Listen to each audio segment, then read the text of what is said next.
मित्र ने पूछा है, ओम के नाद को लेकर अलग अलग कल्ट में अलग अलग तरह से बोलना सिखाते हैं और कहते हैं कि यही ओम बोलने का ठीक तरीका है। ये भी कहते हैं कि ओम गलत तरह से बोलने से नुकसान भी हो सकते हैं। कृपया इस संदर्भ में स्पष्टता प्रदान करें।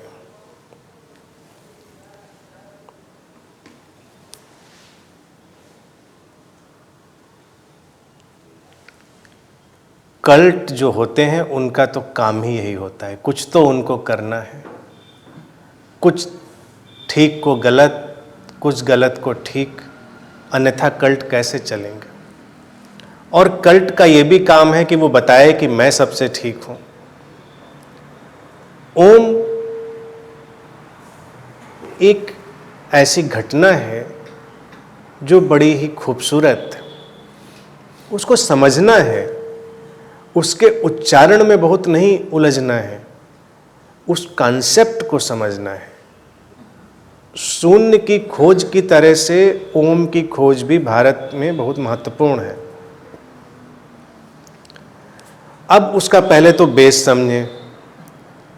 ओम को कहते हैं कि वो अनाहत नाद है, जैसा कि सभी लोग जानते हैं।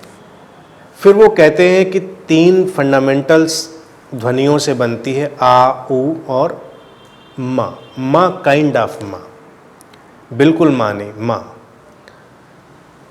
अब ये जो ध्वनियाँ हैं ये 3 मौलिक ध्वनियाँ हैं। जैसे 3 मौलिक रंगों से सारे रंग बनते हैं, ऐसे ही 3 फंडामेंटल इन ध्वनियों से सारी ध्वनियाँ बन जाती हैं।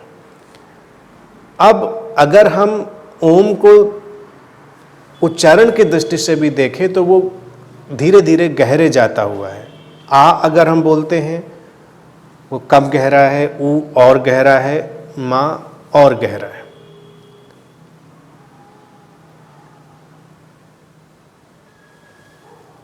ये जो 3 ध्वनियों का और 3 रंगों का समागम है, ये भारतीय अंतर्दृष्टि की खोज है कि वो कहते हैं कि हम किसी चीज़ को ब्रेक करते करते मौलिक 3 में ले आते हैं।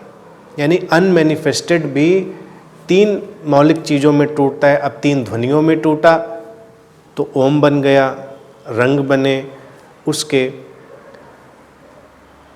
भारत में हमने शिव की जो परिकल्पना की, जो शिव का चरित्र हमने गढ़ा, इसीलिए उनके हाथ में हम त्रिशूल देते हैं। 3 की सारी चीज़ें उनके साथ हैं। यूँ तो 3 ही चीज़ें हैं उनके साथ, लेकिन जो त्रिशूल भी साथ में, वो एक बस केवल मैसेज है कि दुनिया 3 धाराओं में टूट जाती है, लेकिन इन 3 धाराओं के पीछे एक ही है, वन मैनिफेस्टेड सोर्स। इसलिए त्रिशूल की जो पकड़ने की चीज़ है वो एक है, टूटा वो 3 में है।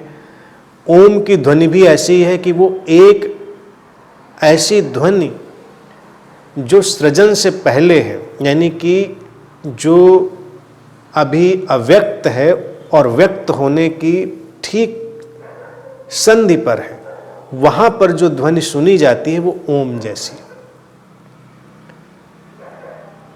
अब ओम जैसी ध्वनि का तो इतना ही मतलब हो गया है कि तुम उसको ठीक ठीक तो कॉपी कर ही नहीं पाओगे। अगर तुम उसको बोलोगे भी तो तुम उसको ठीक ठीक कॉपी नहीं कर सकते। जैसे सन्नाटे की आवाज़, तुम कहीं बहुत गहरे सन्नाटे में जाओ तो सन्नाटे को हर कोई अपनी अपनी तरह से अनुभव करेगा। किसी को साएं साएं लगेगा, किसी को भाएं भाएं लगेगा, किसी को कुछ और लगेगा। तुम अपने अपने शब्द बनाते जाओगे। घर आके कहोगे कि बड़ा सन्नाटा साएं साएं कर रहा था, तो कोई कहेगा सन्नाटा भाएं भाएं कर रहा था, तो सन्नाटा चाय चाय कर रहा था। तमाम तरह के शब्द तुम ले आओगे, लेकिन सन्नाटा तो कुछ नहीं कर रहा था, ना वो भाएं भाएं कर रहा था, ना साएं साएं कर रहा था। वो तो था एक अलग सी आवाज़ जिसको बहुत ही स्पष्ट रूप से पकड़ना और कॉपी करना मुश्किल है। ओम ऐसी ही एक ध्वनि है जो अव्यक्त और व्यक्त के संधि स्थल पर, अनमैनिफेस्टेड और मैनिफेस्टेड के बॉर्डर लाइन पर सुनी जाती है। अब उसका जो उच्चारण का ढंग है वो अलग अलग हो सकता है, बेशक लोगों की अलग अलग परिस्थितियों के अनुसार, उनके अपने परसेप्शन के अनुसार उससे बहुत अंतर नहीं पड़ता। लेकिन जो मौलिक रूप उसका है देखा जाए वो कोई शब्द नहीं है, इतनी बात तो स्पष्ट है। इसीलिए जब ओम का हम नाद करते हैं तो हम स्पष्टतः ओम नहीं कहते हैं, ओम। अगर हम स्पष्टतः ओम कहते हैं तो फिर वो शब्द ही बन गया। और इसीलिए हमने जब भारत में ओम को लिखा तो उसका चित्र बनाया, उसको हमने वर्णमाला में नहीं रखा कि वो कोई वर्णमाला का हिस्सा है। इंग्लिश में हम लिखें तो AUM या OM लिखें तो वो ओम नहीं हुआ। भारत में ओम का चित्र है, तो चित्र का अर्थ है वर्णमाला का हिस्सा नहीं है। अब उसको भी कह सकते हैं कि जो चित्र बनाया वो भी अपने आप में बहुत अलग किस्म की परिकल्पना है, कि वो भी एक परसेप्शन है कि वो कैसे घटता है, वो भी एक अद्भुत चीज़ है। उसकी चर्चा हम कभी फिर करेंगे कि वो चित्र भी कैसे लोगों ने परसीव किया ओम का। अब चूंकि वो एक ऐसी अवस्था है जिसमें कोई शब्द नहीं बन रहा है, तो वो गूंज है। तो जैसे आ की गूंज, ऊ की गूंज और माँ की गूंज, यानी कि आप आ बोलेंगे और बोलते बोलते वो बंद होता चला जाएगा, और जब तक वो मुंह बंद होगा वो माँ की ध्वनि में कन्वर्ट हो जाएगा, तो पूरा बन जाएगा ओम। बहुत ही सामान्य सिंपल है, इसमें बड़ी टेक्नोलॉजी नहीं है। फिर जब वो बंद होते होते जो माँ की टकराहट पैदा हुई जिसमें होंठ बंद हुए, फिर जीभ, दांत, हमारा जो भी मुंह का सारा हिस्सा है, इन सब की टकराहट से बाकी सारे शब्द बनेंगे और उनका पूरा विस्तार होगा। संस्कृत और हिंदी इसीलिए बहुत ही ज़्यादा फोनेटिक लैंग्वेज है, बहुत ध्वन्यात्मक भाषा है। यहाँ पर बहुत स्पष्ट ध्वनियाँ हैं और किसी भाषा में इतनी स्पष्ट ध्वनियाँ नहीं खोजी गई, क्योंकि ये इसीलिए संभव हुआ कि भारत में ओम की खोज हुई, ओम का शब्द ढूंढा गया, तो इसीलिए भाषा के भी इतने सटीक जो उनके उच्चारण थे वो ढूंढे जा सके। अब चूंकि जो बंद होता हुआ हिस्सा है उस गूंज का, वो और डीप जाता है नेवल सेंटर तक, यानी कि अगर आप उसको गूंजते हुए मुंह बंद करेंगे तो आपके कंठ से लेके हृदय केंद्र से लेके वो धक्का आपके नाभि तक जाके पहुंचता है।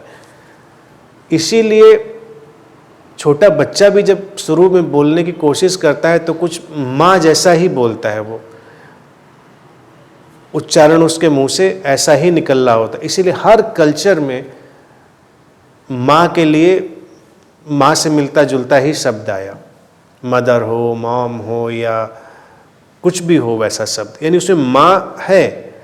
और भारत का जो माँ है वो और भी नज़दीक है, यानी कि वो उस फंडामेंटल एक्सप्रेशन से जो बच्चे के अंदर निकल रहा है वो नाभि केंद्र से ही जुड़ा रहा माँ से, और वो मेमोरी तो जो नाभि केंद्र से जोड़ने वाली सत्ता रही, हमने उसको माँ कह दिया। तो माँ शब्द भी भारत में इसीलिए बड़ा पवित्र और बड़ा ही सैक्रेड रहा। कारण वही है क्योंकि वो ओम का ही एक हिस्सा है। बच्चे ने अभी बोलना शुरू किया है, उसके अंदर से एक धक्का आया है, फिर हम उसको कन्वर्ट करते करते बहुत क्लियर माँ में कन्वर्ट कर देते हैं, फिर मम्मी में, मदर में, हम कन्वर्ट करते चलते। इवन माँ भी अगर हम कहेंगे तो माँ भी उसको शब्द में ढाल लेना हुआ, लेकिन जब बच्चे ने उसको अभी नॉन वर्बल एक्सप्रेशन दिया है तो वो माँ से मिलता जुलता है। मुंह बंद करके जैसे आवाज़ गूंज रही हो वैसी, सब ठीक है।